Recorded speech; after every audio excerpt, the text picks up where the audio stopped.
JB Telma, des actualités uniques, dynamiques et renversantes dans le journal TV.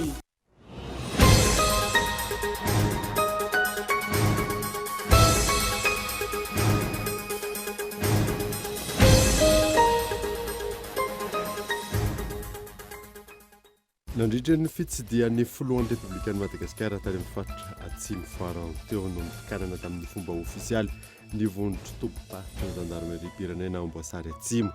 Amboasary Atsimo izay voasokajy ho faritra mena noho ny asondahalo. Tonga nanatrika ny famaranana ny fikaonan-doaparitra ny antoko malagasy miaramainga faritra Antsinana natao vatomandry ny filoha nasionaly ny antoko azo andrenana Arvelo niaraka tamin'ny Republikana eo anivon'ny bras politika. Tokony hijoro ho modely sy fitaratra ho an'ny fiarahamonina ireo mpikambana hoy izy. Roa taona ateoriana mbola misy ny faritra tsy manana gouvernora, isan'izany ny faritra Abitsiboka, tsy fantatra mazava ny anton'izany hoy ny solombavam-bahoaka. Nihidy avokoa ny akamaroan'ireo departementam-pampianarana eny amin'ny nivon'ny Université Antananarivo na dia fidiran'ny mpianatra azy androany. Anton'izany ny fisian'ny fitokonana nataon'ireo mpandrarana université izay nanomboka androany.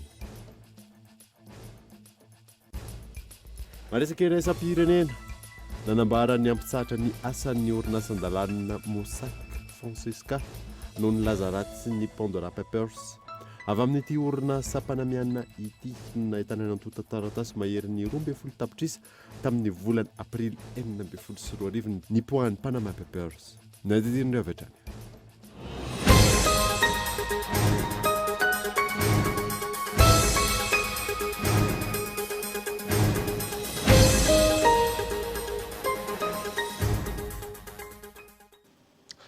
Kafaliana iray tompoko lasy tompoko vavy ny tsidiana ny tokantrano amin'ny ity alina ity fotoana vaovao eto amin'ny Kolo TV Manasanoara.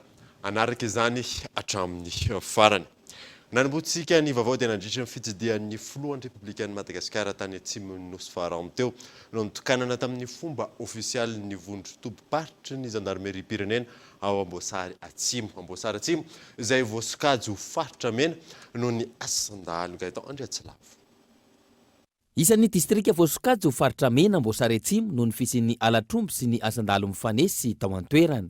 Antony lehibe nametrahana ny fotodrafitrasa, iarovana ny vahoaka sy ny fananany hoy ny filoha, nandritra ny fitokanany tamin'ny fomba ofisialy ny vondro tompom-paritra ny zandarmeria pirenena ao Amboasary Atsimo. Anisan'ny velorano voalohany ny fametrahana ny fandriampahalemana manakaiky ny vahoaka.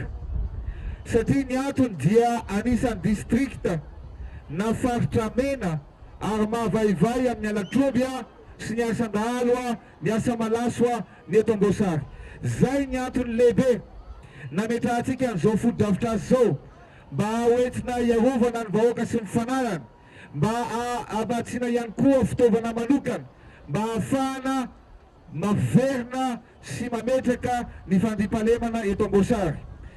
Fantatsika ary fantatro ary tsapako tsara fa anisan'ny poirany reny tranga ny remenabily reny ny tao amin'ny commune Tsivory tamin'ny taona 2024. Distrikta noho izany tokony averina ny fandriampahalemana eto amin'ity distrikta n'Amboasary ity. Dingana goavana ahafana mifeny alatromby sy mampiena ny asandahalo ny fametrahana ny bokla elektronika amin'ny omby izay vao natomboka tamin'ny fomba ofisialy tao amin'ny commune Ambanivohitra Ankaramena, faritra Anosy. Nanome tokony haro ny vahoaka sy ny fananany araka ny nanirahana azy ireo zandary. Tsy maintsy averina ny filaminana, hoy ny sekretera-panjakana miadidina ny zandarmeria pirenena. Mahalona ny firongatra ny tsy fandriam-pahalemana manerana ny Madagasikara, isan'izany eto amin'ny faritra Analamanga. Nisy io maraina io ny fampafantarana tamin'ny fomba ofisialy ny zone de défense et de sécurité ICUP. Miantso amin'ny fiara-miasan'ireo olomboatedry sy olomboafidy ny tafika malagasy. Michel Arnardzon. Mizara telo mazava tsara ny fiovandrafitry ny tafika malagasy sy ny fandaminan'ireo tafika mifanaraka amin'ireo zava-misy sy mifanaraka ihany koa amin'ny fitaovana misy eo amin'izy ireo, na ny efficience opérationnelle, ny fahaizana mitantana na ny bonne gouvernance ary ny fahaiza-manao na ny professionnalisation à moindre coût. Rehefa nisy ny fitetezam-paritra na ampafantarana izany androany ny anjaran'ny faritra Analamanga amin'ny alalan'ny komanda ny farim-piarovana sy ny fandriampahalemana na ny zone de défense et de sécurité ICUP. Tatsika ihany koa fa ankehitriny dia somary miverina ny tsy fandriam-pahalemana eto amin'ny Antananarivo renivohitra ary andriamatoa Prime Ministre lehibe ny gouvernemanta dia efa namory ny OMC national tany amin'ny rampampanjakana Ambazorivo mikasika ny famerenana an'izany fandriam-pahalemana zany. Eto Antananarivo dia araky hitanareo amin'ny haino manjery araky hitantsika amin'ny tambazotra sosialy samihafa dia betsaka ihany koa reo menomena noho ny asanjolahy eny amin'ny faritra samihafa eny izay ilayntsika valiny aingana mba hiarovana ny ain'olona sy fananana, hitandrovana ny fandriam-pahalemana afatsika miaina anatin'ny filatona.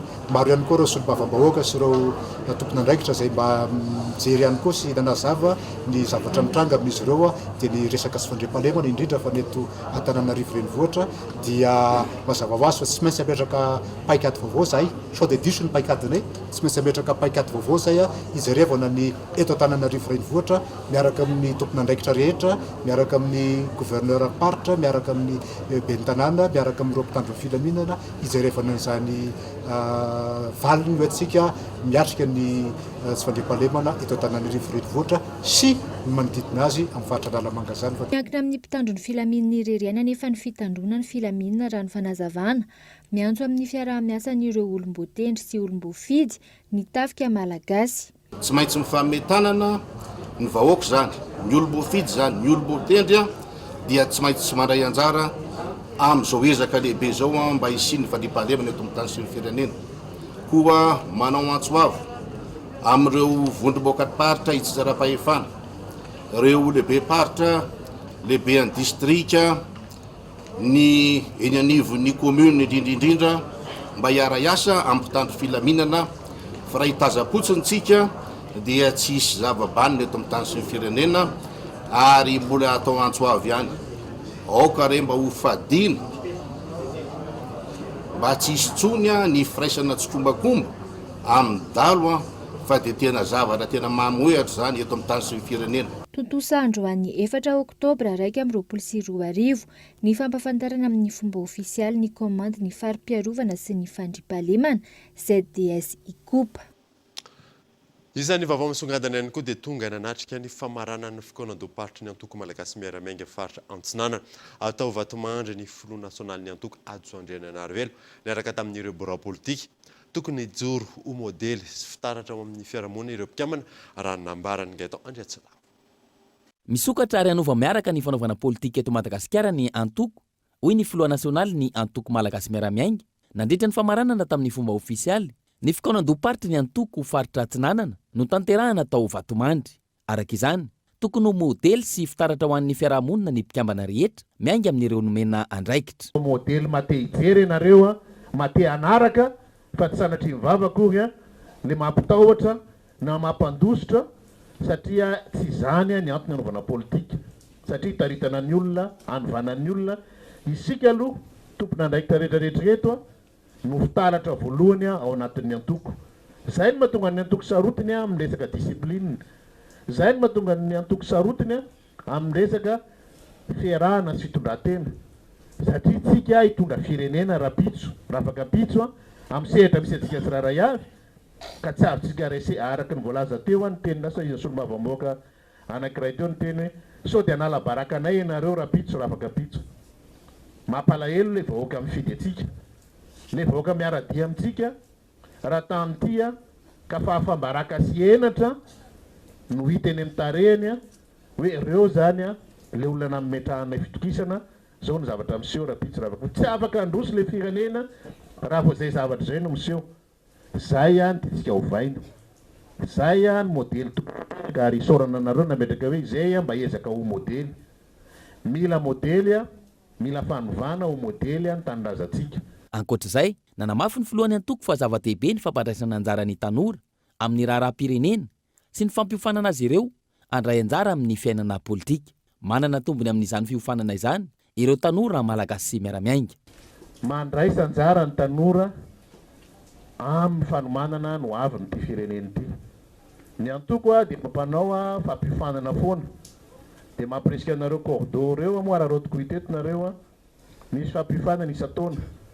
Misy fianarana atao any ivelany amen'ny antoko amin'ny firaisana amin'ny fandraisana amin'ny any ivelany tsika dia membre an'io international centriste io ary membre ny bureau permanent bureau exécutif mihitsy mandray tanana inareo tanora zay lina amin'ny politika midira mianara fianarana tsy koatra fianarana any fa ny fanofanana ara-politika satria mila olona niofana sy nianatra ary ny olona tianao politika raha-pitso raha afaka pitso satria zay io lainy ty firenetsika ity. Ankilan'izay naporisika ny vehivavy andray anjara bebe kokoa amin'ny fiainana politika sy ny raharaham-pirenena ihany koa ny filoha nasionaly. Tsy tokony anavahana ny fampandrosoana ny firenena. Satria tokony afaka mandray anjara daholo amin'ny fampandrosoana firenena ny tsirairay avy. Ny vehivavy dia isany manampy be da be ary amena toerana manokana ary isan'ny adivany ny antoko mba hananana vehivavy mandray anjara amin'ny fampandehanana ny raha-pirenena. Tsy hoe tsy mahay ny lehilahy na hoe tsy mahay koa ny vehivavy na ny vehivavy no mahay fa isika tokony mandanjalanja ny ahafahan'ny tsirairay avy mandray anjara amin'izany adidy zany. Dia mampirisika ny vehivavy misy zao izy ny ao amin'ny tanora malagasy miara-miainga mahafinaritra amin'ny mahita efa maromaro ny tanora vehivavy no mandray anjara amin'ny fampifanana politika sy ny rehetrarehetra satria ilainy zany. Zava-dehibe ho an'ny antoko ny fisian'ny fikanandom-paritra tahaka izao. Tsy voatery andro fifidianana akory fa ho afaka mametraka ny rindran-damina rehetra ahafahana mampandroso ny firenena araka ny andraikitra sahan'ny tsirairay avy. Fanotanterahana androany tao toliara ny fankalazana nasionaly ny andro iraisam-pirenena ho an'ny zokiolona eto Madagasikara. Hetsika samihafa no nentina nanamariana izany tany an-toerana. Abraham Randriamanana. Manana ny andraikiny amin'ny fitaizana sy amin'ny fampianarana ny anivon'ny fiarahamonina ireo zokiolona. Zava-dehibe ny fanampiana azy ireo amin'ny endriny maro, ho fanajana sy ho fanomezam-boninahitra azy ireo manoloana ny fahanterany, eo koa ny fisorohana ny fanilikiliana azy ireo raha nambarany tompony andraikitra. Tamin'ny tantaran'ity firenentsika ity, lazaina foana fa misy asiny ireo zokiolona ireo. Tao anatin'ny politika ankapobeny fanjakana izay sorohitana, fa tsy maintsy mametrika antsika eran'ny Madagasikara ivotoerana mba ametrahantsika an'izany fanomezana asina sy ny lanja ny zokiolona zany. Ka tsy fanambarana fotsiny fa ho terendalana antsika ametraka ny rafitra fandrindrandrindra ireo fanampiana maro isan-karazany izay zo tokony isitrany zokiolona eto Madagasikara. Lanitsika ary ataontsika amin'izao fotoana ny fiasana ny parlemanta manomboka amin'ny fahasivy ambin'ny folo ny volana Octobre ho avy izao tompon'asa vavy. Totosandroany tao toliara ny fanamariana ny fankalazana ny andro iraisam-pirenena ho an'ny zokiolona izay notron'ny praiminisitra sy ireo mpikambana eo anivon'ny governemanta ary ireo tompon'andraikitra isan'ambaratongany. Isy nandritra izany ny fizarana vary, teo koa ny fanomezana nofika amin'ny tapihavanana ho an'ireo zokiolona tany an-toerana. Rotaona aty aoriana mbola misy faritra tsy manana gouvernoura. Isan'ny zany ny faritra Abetsiboka. Tsy fantatra mazava ny anton'izany hoy ireo solombavam-boaka Michel Arnarzo. Mampametra ampanontaniana ny mikasika ny fanendrena ireo gouvernoura pasitra ho ireo solombavam-bahoaka. Raha toka efa rotaona taty aoriana nanendrena ireo efa voatendry. Misy faritra mbola tsy misitraka izany hatramin'ny androany noho ny antony tsy fantatra mazava. Ka raha mitenana hoe 23 régions tokanana afaka piso na rapiso any vatovavy nefa misy amin'ny faritra Betsiboka mbola tsy voatendry hatramin'izao. Dia eo zany tsy fantatry hoe inona zany mahatonga ny Betsiboka mbola tsy tendrena ny gouvernoura. Fa hoana ary fa lasa ministra ny faritra Anosy dia napetraka ny sinoro ny faritra Anosy. Dia nagnino zany vatovavy zao vaovao dia hoe tendrena koa. Fa hoana zany ny faritra sasany tsy tendrena. Eo zany mazavatra point d'interrogation amiko. Fa io tsy haiko ny politika ny fitondràna amin'izao fotoana zao fa nenay zany dia manao remarque foana hoe manjary mitanila le olona raha tendrena fa aleo sodihana zany izy io. Satria sisy tombontsoa azon'le olona zay distrika fameno aminazy olo faritra zany ny tombontsoa ny distrika zay lavitra ohatrala amin'ny hoe ohatra anaby etroko eo zany hoe. Ny fanazavana hatrany hatramin'ny androany ihany koa mifamoafao tanteraka ny tena anjara asan'ny gouvernoura sy ny tena entiny marina ho an'ny faritra iray. Misy ny fanavakavahana ho hiatrany ity solombavam-bahoaka ity. Fa mampiangotrangotra an'ireo olo tendrenareo zany raha ohatra ka tendrena izy zany hoe matetika zany olo avy amin'le chef-lieu de région ihany zany no tendrena gouvernoura. Dia manana tentative zany izy hoe hampandroso ny toerana Geneveny fa tsy mijery any amin'ny naman'ny district ma région azy zany. Sahala aminakay zao sahala amin'ny faritra Anosy Sitako zany hoe ino zany tombosoa zany mahazoko mahafaritra nosy anakay atoko midisika ny betroka. Fa matetika zany dia ny fort dauphin sy amborosary ihany zany no hita raha malala fa be da be ny zavatra tokan'ny président de la république tany zany. Betroka zany atrana folo azy mo sy ndian'ny filoham-pirenena zany betroka zany. Dikan'izany zany sy zavatra nataony tany betroka. Sy malagasy ve nimponina ny betroka mba hisitaka zavatra na hoe nanay zany zavatra sisanay de hoe mba akory mba hampisy ny barage malakilaky hampisy ny resaka hoe sakafo ho an'le olona zavatra minimany angatanay zay zany zay zany hoe sy lara-pahamena ny foto-drafitrasa lara-pahamena zany foto-drafitrasa fa aleo kibonay ty zany voky tena normal sakafonay zany voky zay zany voanavoanao tere manara-penitra zay lalaka manara-penitra zay. Raha tsy ivina amin'ity herinandro ity no mapetraka amin'ny fomba ofisialy ny mananjary ny faritra fahatelo amby roapolo eto Madagasikara fametrahana amin'ny fomba ofisialy izay ho tontosain'ny foloha Andra Joel. Hojerena akaiky ny fandrafetana ny paikady isorohana ny mety ho disadisa manodidina ny fividianana filoham-pirenena ny taona 2024. Io no isan'ny teboka ifantohan'ny CFM mandritra ny tiam-bolodena izay tanterahan'izy ireo. Yves Richard. Mila miomana mety ho disadisa hitranga mandritra ny fividianana filoham-pirenena ny taona 2024 isika. Hoy teo anivon'ny CFM manana Conseil du fampihavanana malagasy. Ny ainga avy amin'ny fitarafana ny zavantranga nolalovan'ny firenena iray no tsy maintsy andraisana fepetra tsy hatongavana amin'ny krizy politika mandritra ny fividianana. Ny krizy politika ny fandimby hatramin'ny azahoana ny fahaleovantena dia saika vokatra avy amin'ny fandrotana noho ny voka-pifidianana. Ny andany milaza fa lany tamin'ny fomba demokratika fa ny ankilany kosa dia milaza fa halabato na hatongavana teo amin'ny fitondrana io. Tanjona kendrena amin'izao team building izao dia ny fametrahana ny paikady sorohana izay mety ho disadisa mba hisian'ny fitonina eto amin'ny firenentsika satria iara-mahalala tokoa fa afaka volana vitsivitsy dia gatona ny fifidianana filoham-pirenena. Ankoatra ny tsokevitra ivoaka mandritra ny fionana tanterana mandritra ny 3 andro. Teboka maro no entina mandrafitra amin'ny paikady ho fisorohana ny disadisa mety hitranga mandritra ny fifidianana hoy ny filohan'ny Conseil du fampihavanana malagasy. Dia ny fihaonana tamin'ireo antoko na fikambanana samihafa.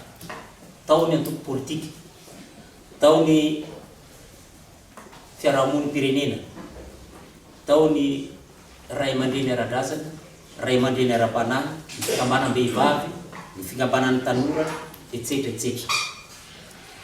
Faharoa, teo koa ireo fidinana ifotony izay nataon'ny mpikambana taton'ny CFM tsirairay izay saika manerana nosy ny vokatra misy ireo dia hoentsika amin'izao team building izao.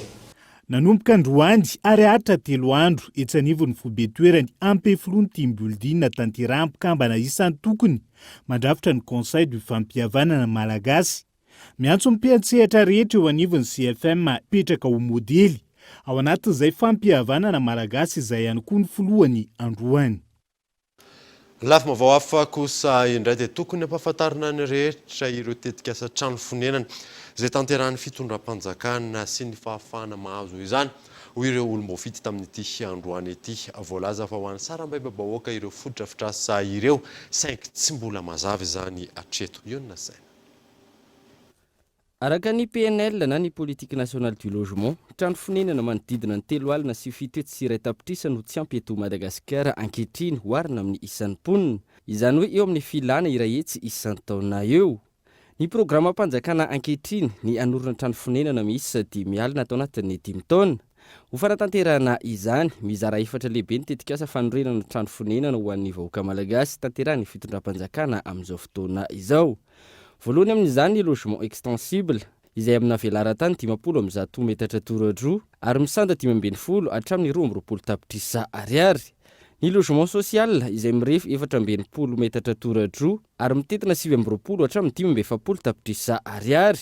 Ny logement social izay ahitana trano miisa 700 amina distrika Vaovao manerana ny nosy ary ny farany immeuble izay ahitana efitrano miisa 520. Ireto trano ireto izay vente location ka araky ny fahefa-mividin'ny tsirairay no azony izany. Les sites qui vendent de location au travers de Kolo, dans la minute, 67 hectares, Franzaka, et Namahura Nzay, Namahura Fandé Nazaret. Si moi, il cite le fanaton, fanat de Diname, Milaoul, cite, le même banque, Ramano, le vente location, cite, et qui a du fruiton, Mantit Nanzay, et crédit au même.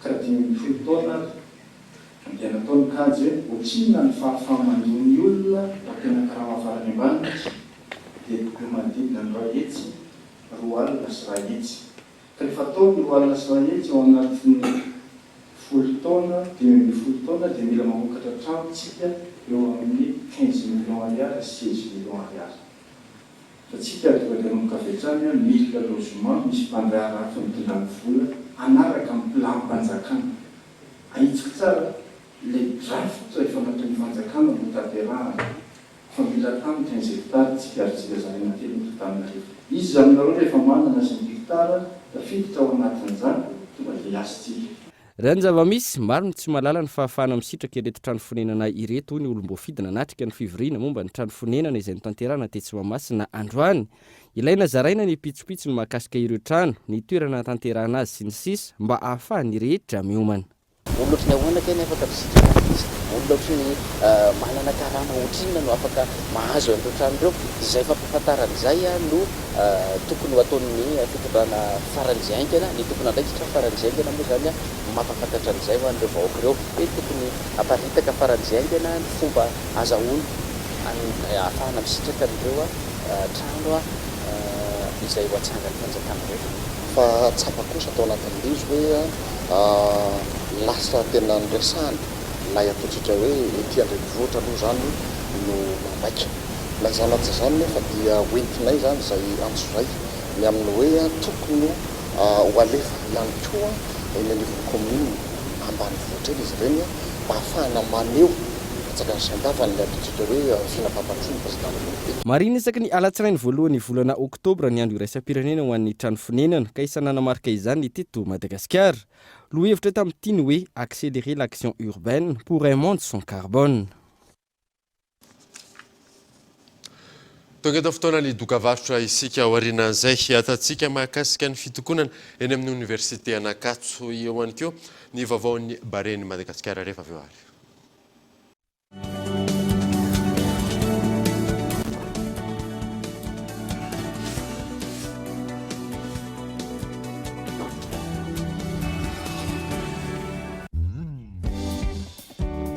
Reko manolotra ho anao concert roa lehibe sady hafakely ao amin'ny arena Ivandry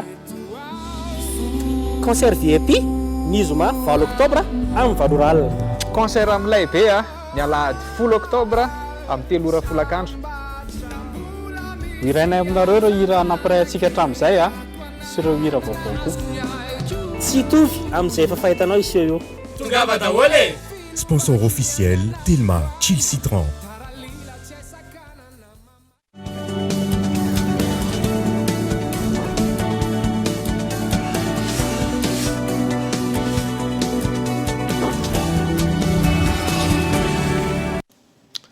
Veneto amin'ny fampalalam-baovao isika. Iarany herisetra amin'ny endriny maro ny ray abatelony amin'ny vehivavy malagasy araky ny taremarika avy amin'ny UNFPA akoatra ny ady atao mandidina izay amafisina ny tohana ahafahan'izy ireo miarina indray amin'ny fiainana hoy avoatan'ny filohan'ny Republika antony nanolorana ara-pomba ofisialy fampitaovana amin'ireo vehivavy 30 izay ny anjandin'ny herisetra izay navita fiofanana. Yves Richard.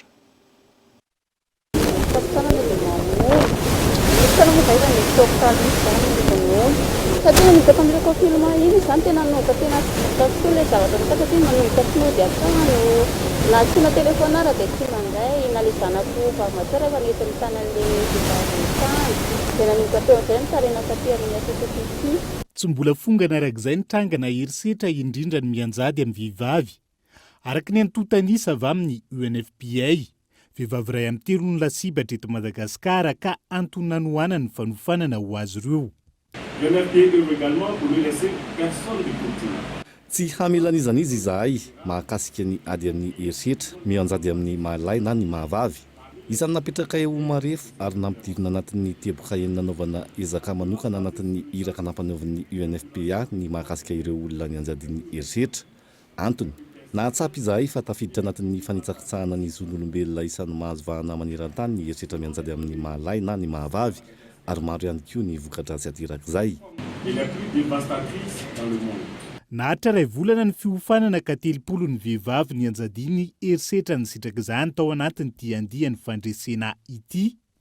Ankoatra ny fampiofanana maro lafy azo ny mpisitraka, ny ahafahan'izy ireo manana asa mahavelona avy hatrany no tanjona hoy ny vadiny filohan'ny Repoblika no sady filohan'ny fikambanana fity. Amin'ny maha-formation intégré azy dia nampiarahana nandritry ny fiofanana ny taranjany maromaro. Fandresena no anarana no saloran'ity andianindran'iray ity. Midera manokana ny filofosanareo ao ka navita somatsara ny fiofanana. Koa iroboroboany ny asa fivelomana izay ataonareo. Androany no tontosa tetsy anivony ivitoerana manokana mandray antanana ny rehetra hiara-ny herisetra mianjady amin'ny mahalana ny mahavavy. Etsy mahamasana ny famoahana rapomba ofisialy ny andiany fandresena. Nandritra izay ihany koa no nanolorana azy ireo ny fitaovana enta-mampiatra ny fiofanana azo. Mahery ny 590 ny vehivavy sy lehilahy sitraka ny fiofanana teto hatrizay ka andiany 520 ny voaka androany. Tontolon'ny fampianarana kosa indray dia nihidy avokoa androany ankamaroany ireo departementam-pampianarana teny Ankatso na dia fidiran'ny mpianatra tamin'ity androany ity. Anton'izany moa ny fisian'ny fitokonana izay nataon'ireo mpandrarany université Abraham Randriamanana. Nisokatra tamin'ny fomba ofisialy androany tao am-pianarana 224 an'ireo mpianatry ny université eto Madagasikara. Ho an'ny université an'Antananarivo na teo aza ny fidiran'ny mpianatra. Tsy nanankana ireo mpandrarany université na ireo PAT anatanteraka ny fitokonana izany ho an'ny androany maraina. Manoloany io, nihidy avokoa ny ankamaroan'ireo departementam-pampianarana teny an-toerana. Niverina namonjy fodinaraka izany ny ankamaroan'ireo mpianatra. Nitohy hatramin'ny ariva ny fikatoanan'ny departemanta raha ny fanazavana. Zaho zao manao écotourisme. Zaho aloha tena tsy de tia ny marandray. Satria zany haiko hoe ny grevy zany le olo dia aleo ny ala dia ny pitsy zao tsy tena tonga teny eo dia nipody hoe aleo hipody fa zao tsy migrevy. Ndreo avao koa mangataka hoe manao akory marina fa ndeha ny rahantsika ty fa tsy fantatra mazava ny tena fidirany. Na ny fidira ohatra faculté des sciences ao sy midy na nitany anazy dia mbola anontany koa dia lefa tao ny birao tsy nivoa tamin'ny ahy tao. Tsy hainao tena marina ve ilay izy manao akory na misy fiovanjavatra dia zay. Tokony hianatra izay tamin'ny maraina fa za tsy niakatra nankaty mihitsy vao nisy an'io grevy.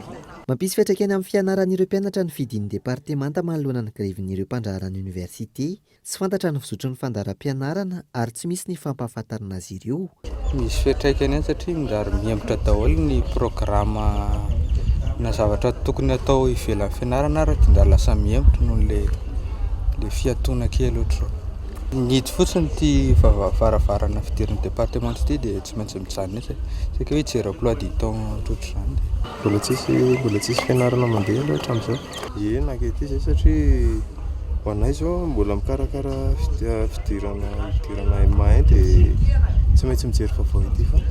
Hitsain-kilany miantso ireo tompon'andraikitra hijery vahaolana ho azy ireo mpandrarany université an'Antananarivo. Izy ireo izay nanao ny fitakinan'ny karamany tato anatin'ny volana maro.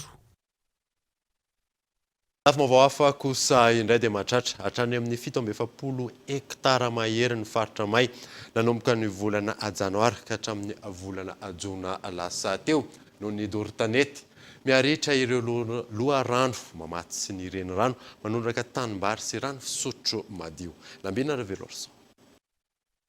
Mihoatra ny 740 hektara ny faritra may nanomboka ny andohan'ny volana janoary ka hatramin'ny volana jona na eny amin'ny lalam-pirenena na eny amin'ireny ala voaro ireny. Maro ireo voka-dratsy ateraky ny dory-tanety indrindra fa amin'izao ankatoko ny vanim-potoana ny haintany izao. Voalohany izay efa hita misongadina ankehitriny amin'ireo faritra izay andalovan'ny hafa matetika dia ny fitotongany ireo ataontsika hoe loharano izay mamatsy an'ireny renirano makany amin'ny fanondrahana ny tambara na ny rano fisotro ireny. eo ihany koa moa zany a nipetraka amin'ny vantany eo amin'ny tany satria rehefa maina ny tany a dia lasa tsy misy tsony zay defitsian'ny rano zay a dia matetika ko andrika fotsiny a ary rehefa matetitetika loatra dia za rehefa mivoaka ireny karazana vatovato a hitantsika amin'ny tendrombohitra zay andalovana ireny. Raha fitinina zany dia tena anisan'ny manimba tanteraka ireo singa fototra ao anatin'ny roivoary ny fandalovany avy matetika dia ny tsy fampian-drano ary ihany koa ny fahasimban'ny tany. Raha izay zavatra izay moa ny voatoatoana dia mazava ho azy fa aty amin'ny fambolena sy fiompiana ny fiantraika amin'ny voalohany zany hoe ny resaka ara-tsakafo. Efa misy ny paikady apetraka hisoroana ny fiverimberenan'ny dorin-tanety eto amintsika. Ndao ametraka fizarana andraikitra mazava tsara ho an'ny département d'Isatsokazy ny hoe gouvernance partagée des feux. Raha ny fiandohan'ny afo dia averiko foana hoe amin'ny asa mpambolena sy fiompiana ny tena akabeazany.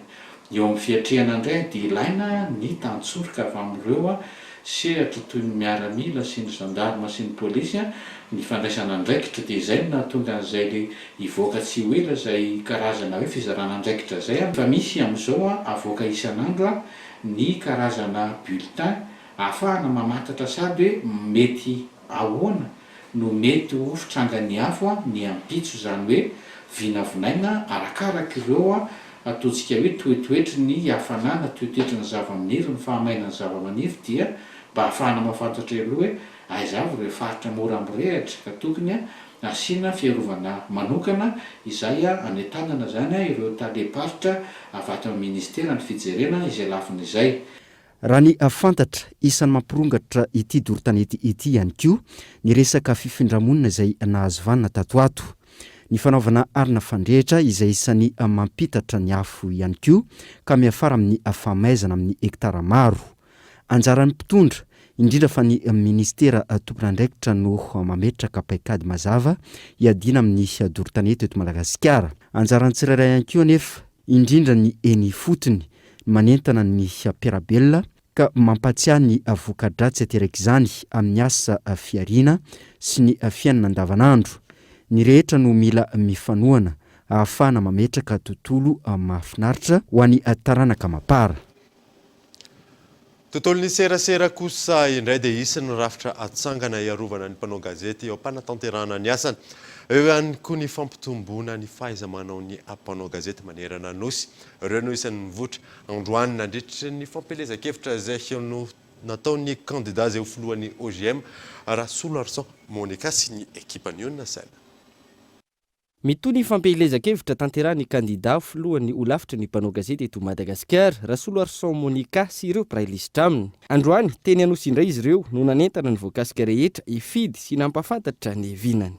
Tena ampiombony ny mpanao gazety rehetra satria tsapa zao fa vakivaky ny asa fanaovana gazety tato anatin'ny taona maro ny fandiny.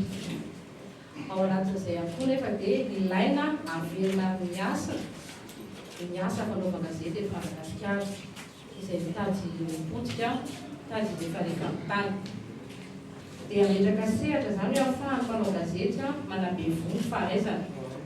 Misy échange d'expérience ao zany fifampizarana traikefa, fanamafisana traikefa. Dia ihany koa alokatra sehatra iresaka momba ny asa fanaovana gazety. Iaro ny mpanao gazety manatanteraka ny asany araka ny tokony ho izy. Ary anitsy sy anora misy lesoka isan'ny antom-pisian'izy ireo raha ny fanazavana. Firaisan-kinantsika tanjony izay marina hoe tsy mora ny antararana izay. Samy manana ny fireantsika, samy manana ny fomba fieritreretantsika.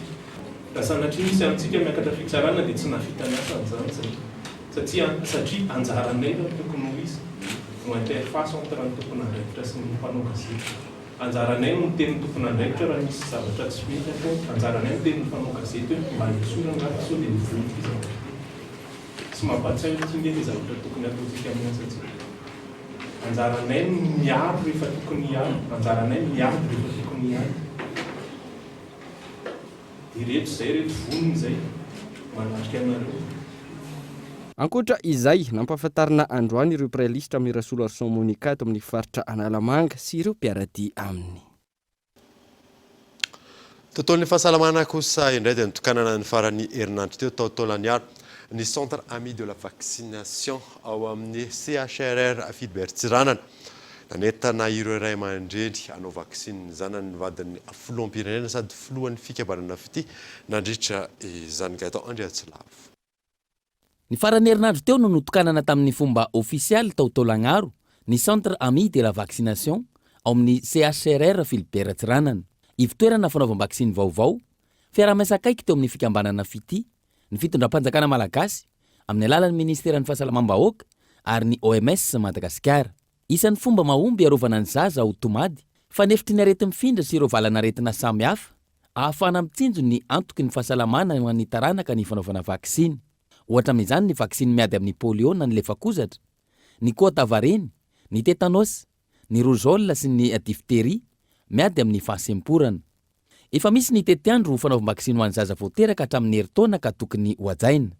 Tokony hoajaina ny fotoana voafaritra anaovana vaksiny sy ny famerenana na rappel. Manentana antsika ray aman-dreny azavariana fa eto atao vaksiny maimaimpoana ety amin'ny tobim-pahasalamana ny zanantsika fa zon'izy ireo ny hotsaboina sy arovana amin'ny aretina. Aza manana aya fa tsy misy atahorana, tsy misy voka-dratsiny ny fanaovam-vaksiny ny zaza. Mitodika aminareo mpisehatra rehetra eo amin'ny fahasalamana eto Madagasikara ny tenako. Makahiranareo aho amin'ny asa fanasoavana izay ataonareo ary miskina fikirizana. Ity ao amin'ny hôpitaly Philibert Tsiranana ity no fa efatra nataon'ny fikambanana fity sy ny OMS Madagasikara. Ny voalohany tamin'izany notokanana ny volana Novambra 2024 tao Ambomiandra Antananarivo.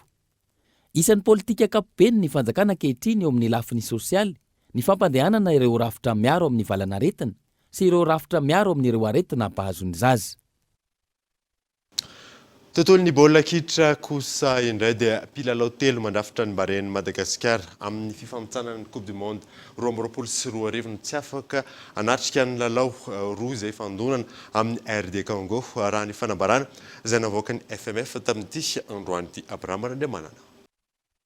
Ao anatin'ny fanomanana ny andro fahatelo sy fahaefatra ny fifantsanana Coupe du Monde 2024 ankehitriny ekipa pirenena ny Barea ny Madagasikara. Manoloan'izany, mpilalao miisa telo voaantso andrafitra ny ekipa pirenena no tsy afaka hiatrika ireo lalao roa hiaonana amin'ny RD Congo raha ny fampahafantarana navoaka ny FMF na ny Fédération Malagasy ny football androany. Noho ny ratrana azo azy ireo, tsy afaka hiatrika ny lalao ny kapiten'ny ekipa pirenena Andrianantenana Nise, eo koa i Andriamahitsy Charles Carolus raha ny fanambarana. Ankoatra izay, noho ny antony manokana miankina amin'ny asa sy andraikiny, tsy afaka anatrika ny fampivondronana koa i Fabien Boyer. Vokatra izany, voaantso anamafy ny ekipa pirenena Randria Tsiferana tokony antenaina, mpilalao ny Adresaya. Anio alina no hiazo an'ny Kinshasa RD Congo ny delegasiona avy eto Madagasikara, izay ahitana ireo mpilalao ny Barea, hiatrika ny andro fahatelo ny fifantsanana Coupe du Monde 2024 ny fahafitony volana Oktobra izao. Ny fahafolo ny volana Oktobra kosa no hiatrika ny lalao miverina ifandonany amin'ny RD Congo etsy amin'ny kianjan'ny Barea Mahamasina ny ekipa pirenena. Maresaka iraisam-pirenena fa mifandrakely amin'ny eto Madagasikara ihany dia nitrangana pan mondial ny ariva teo nakamaroany ireo tambazotra tserasera maneran'izao tontolo izao. Izan'izany Instagram, ny Facebook ary ny WhatsApp tsy afaka mandefa afatra na message, tsy afaka mikirakira izay tambazotra tserasera izay ihany koa tsy fantatra moa hatreto ny antony natonga ity pan mondial ity. Fa anatin'ny maresaka iraisam-pirenena izay hatrandry dia nanambara ny fampitsaharana ny asany ny orinasa an-dalàna Mossack Fonseca noho ny laza ratsy ny Pont de la Pampers ary ity orinasa mpanamiana ity ihany koa moa no natonga izay nisy ny taratasy 12 tapitrisa izay ny point ny Panama Papers fanadina. Miisa 12 tapitrisa eo ireo tahitry numerika avy amina orinasa iray namoaka ny anarana mpanjifa maro izay manana compte offshore afahana mametraka vola sy afahana mividy fananana amin'ny alalan'ny orinasa sy mandalo fitakiana hetra. Kapikambana maro no hita tamin'izany toy ny filoham-pirenena Keniana sy Équateur, ny Premier Ministre Tchèque ary ny mpanjaka ny Jordanie ary ny Premier Ministre Britannique teo aloha, ny mpanjaka vavy ao Angleterre Elizabeth II, izay voalaza fa manana compte offshore avokoa ka manafina ny fananany amin'ireo orinasa fitantanam-bola izay ambany ny hetra takiana amin'ireo tompony vola. Ny alahady lasa teo no nivoaka avokoa ny akamarony ny anaran'ireo olona nanao izany araka ny fanadihadiana navoakan'ireo mpanao gazety manao fanadihadiana iraisam-pirenena. Tamin'ny alalan'ny fanadihadiana lalina nataon'ireo mpanao gazety mahery ny 100 amin'ny alalan'ny firenena 70 no nahafahana namoaka izany ary nanome ny anarana hoe Panorama Paper, 10 taona taoriny ny Panama Paper ary 4 taona taoriny ny Paradise Paper indray izao. Dia izay mamana vaovao tamin'ity androany ity angatrany nanaraka izany soafa tsara daholo tompoko.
Telma, des actualités unies, dynamiques et renversantes dans le journal TV.